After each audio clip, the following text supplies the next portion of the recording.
guys, how you doing? It's been a while. Thanks for watching my channel again. Don't forget to like, subscribe. You know what I mean, it's free after all, right? Guys, I've been working on this BMW X3. I think I showed a video a while ago about changing I think it was the clutch. And if I can show you the remnants, just 2 seconds.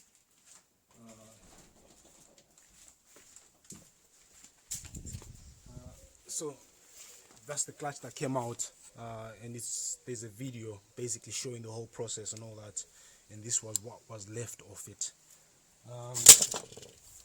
So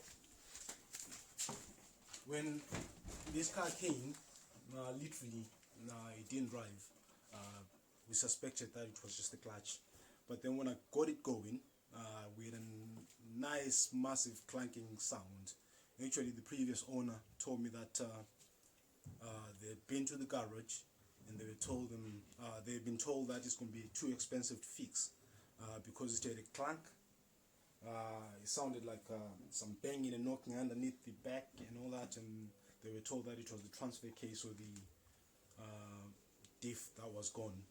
So once I got the car going, took it for a little spin drive. Yes, the clank was there, and it was scary as heck. And literally, boom, boom, boom, thumb, thumb sound, right? So I had an X3 before in the past, which had that kind of similar sound, but it wasn't as loud and scary as this one. And all it turned out to be was the rear wheel speed sensor. So when I actually inspected all the wheels, what I found was that all the tires were different makes, different brands. Actually, first and foremost, the rear tires, there was a, what was it now? It was a 2045 50, you know what I mean, and the other one was a 2035 50. So on the get-go, just right there, the rear tires were mismatched, so that's what caused the clunking and the banging and all that. So I got the tires changed, and I put some 2-star rated part ones. That solved the problem. It wasn't that loud, but the front ones were properly matched, but they were 2035s, and but they were 2 different makes, 2 different tread pattern and all that. So what that caused it was, you know, just when you're driving, just felt like, you know, something was going to fall off and break. So I actually changed all the tires, all the 4 corners, to the same brand. I think it's Dunlop. What is it now?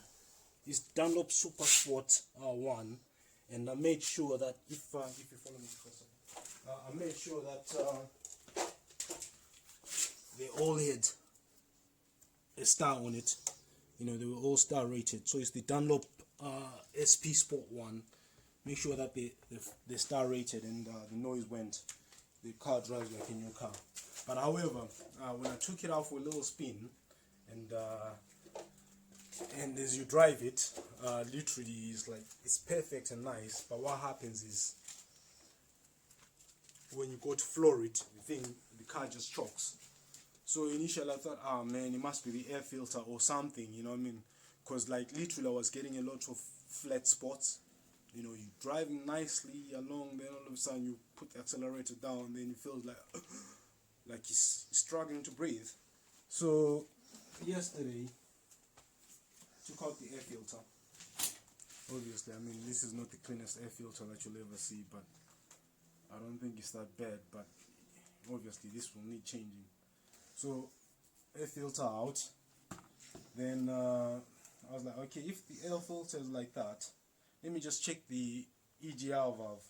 The nice thing about the BMW Egr valves is they're quite accessible. You know, you don't have to dig behind the engine and all that. And that's the Egr valve, and it stays in there. Then in front of it, you've got your throttle, which goes in like that. Then there's this pipe which comes from the turbo, because if you look on here, you've got this metal pipe here. It goes all the way and comes out there. then it goes into your throttle.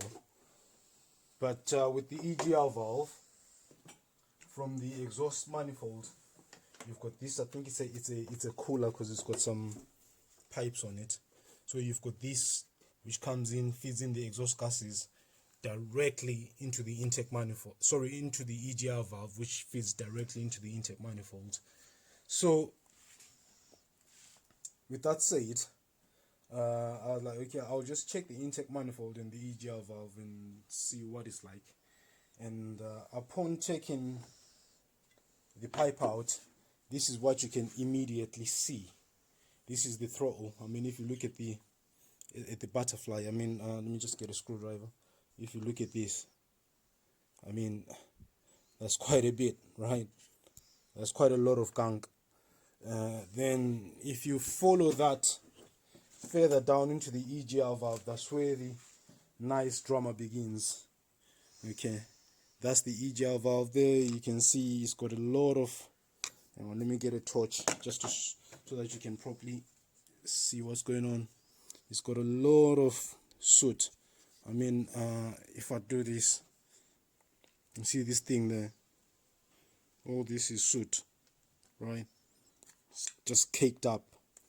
But then the beautiful thing is, if you come in the back here, you know, all this is soot, you know. And now imagine, you know, your turbo is feeding the air, and it's coming across this. The chances are, you know, you won't be getting enough air supply into your car. But if you go in further, if you come here, all this thing here is an intake manifold. So I mean, if you just come in and you do this, I mean, you know, so it's like, you know, basically your car is restricted of airflow. I mean, all this, I mean, I've never seen anything like this. This is the most craziest thing. Look, most craziest thing that I've ever seen. So the next thing that I'll have to do now is actually remove the intake manifold, because if at the start it's like this in there, this must be choked and clogged up, and you know, obviously when it's like this, your car is not performing at its optimum or maximum, and the only thing that I'm just kind of worried about now, not necessarily worried about, is if this is happening in the intake side, what's happening on the exhaust side, you know. So what I might just have to figure out is whether I can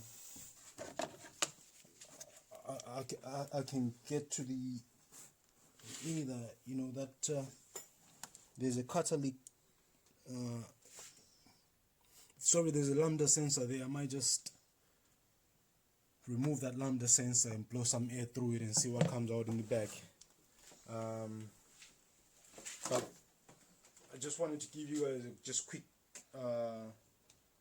show and tell kind of thing of, you know, how to diagnose your car if it's one, having a lot of flat spots. You know, it's like you step on the accelerator and nothing happens.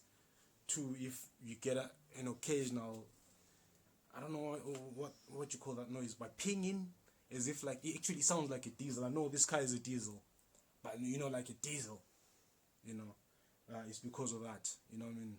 Guys, thanks for watching. I'll do an update video on this one, and don't forget to subscribe and like. Remember, it's free. Thanks for your support. Namaste.